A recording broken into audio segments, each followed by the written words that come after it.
Kwa haraka. We believe in universal health care. Universal health care. Na ilikuwa imeanzishwa. Saa hii tumeenda kitu inaitwa chicha.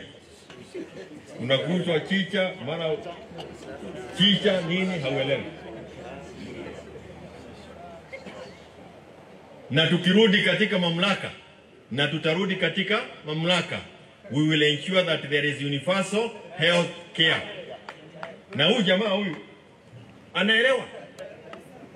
Unajua, kwa hiyo miaka yote, even kabla ya 2017, William Ruto aliamua, kama vile mnaona tu, kazi yake throughout ni siasa. Kazi yake throughout ni kichwa juu ya gari. Ofisi yake ni kichwa juu ya gari. Hata awekee kamesa hapo, wanaweza udia kamesa na karamu, sababu hana nafasi ya kukaa kwa ofisi. Halo, kweli ama si kweli? Kenya hii, aina hii ya Kenya, unaweza uendeshe mbele ukikaa juu ya gari? Inawezekana? You need to sit behind a desk and think how we get out of the difficulties that we are having. How we get our young people to get employment opportunity. Haitawezekana na kuzunguka saa yote. Jana alikuwa Nyandarua, juzi alikuwa Laikipia, leo ako wapi?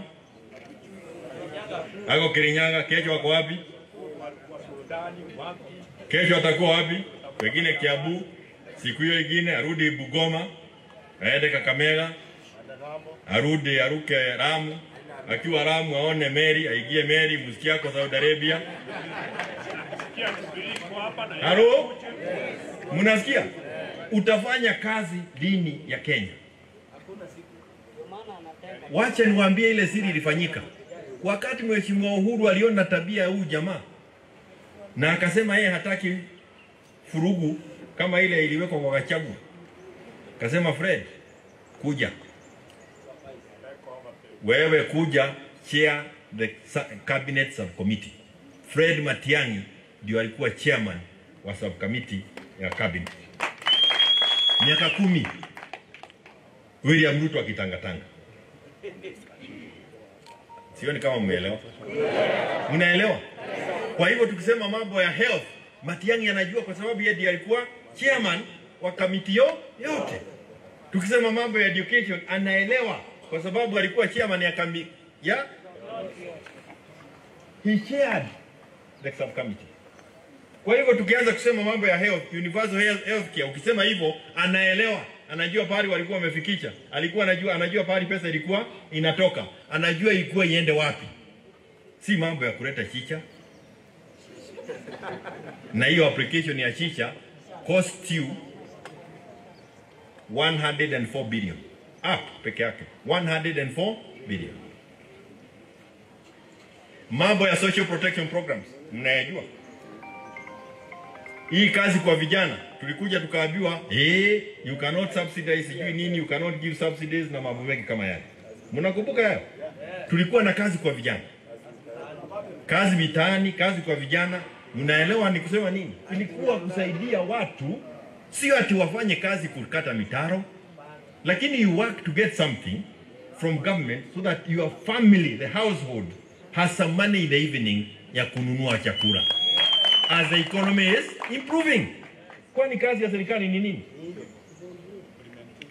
Si ati hatukujua economy needs to improve. We need the economy to improve to create employment for everybody. Lakini utagojea na tubo. Unaweza gojea kama watu vijana wako na njaa, then you fight them all over size. Alafu mnakuja mnasema ati vijana wetu ni warefu. Wapatie kazi uone kama watakunywa. And that is where we were going. Today, disaster. In fact, Ruto is a walking disaster. Ukimwona akikuja Kisii, jua disaster imekuja. It's very unfortunate. Mambo ya elimu hatuwezi tukaongea. Nyinyi wote, kila Mkenya anajua. Na ukitaka kujua shida ya Gen Z na hii serikali ni Matiang'i. Kwa sababu Matiang'i alihakikisha kwamba ukiingia shule unaelewa ya kwamba haukiingia hapa uambiwe for 60 years tulikuwa tunaambiwa ya kwamba hawa wamepita wale wame. Let me tell you again. Tumekuwa na education system hapa ya kusema you have passed and these ones have failed. So the only people who pass are equal to the opportunities available in secondary school or at the university. Every other Kenyan is a failure. So for 60 years, tumekuwa tukisaa failures in this country.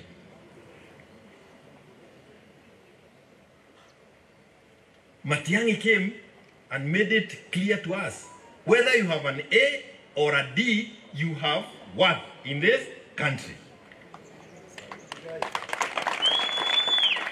There is nobody who is worthless in this country. Na wakati tulikuwa shule, ilikuwa unatetemeka kwa sababu hautaki kuanguka. That is what he was taking care of. Now we are back to the same disaster. For the reason that Ruto is a disaster. Hello? Yes. That Ruto is a disaster. Hapo beleni juzi tu, tulikuwa tunajua sasa machiefs kazi yao imejulikana na assistant chiefs. Mtihani ikitokea namna hii, kazi yao ilikuwa kutembea kwa kila boma kuhakikisha kila mtoto ameingia to the second level of education. Why? Because there is no person mwenye alizaliwa Kenya ama duniani bila Mwenyezi Mungu kuwa na nia juu yake. Lakini sisi tunafanya tu watu wanapotea hivi. Leo hii hata nikianza kumwauliza majina ya chiefs na assistant chiefs imeanza kupotea.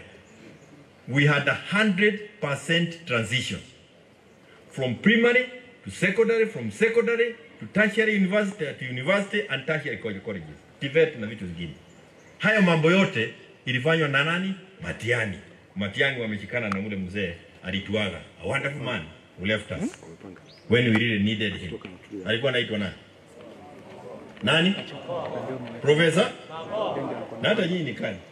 Yaani mnakumbuka Professor Makoha. Na leo nikiukuuliza waziri wa health, utaanza kuuliza jirani ni nani?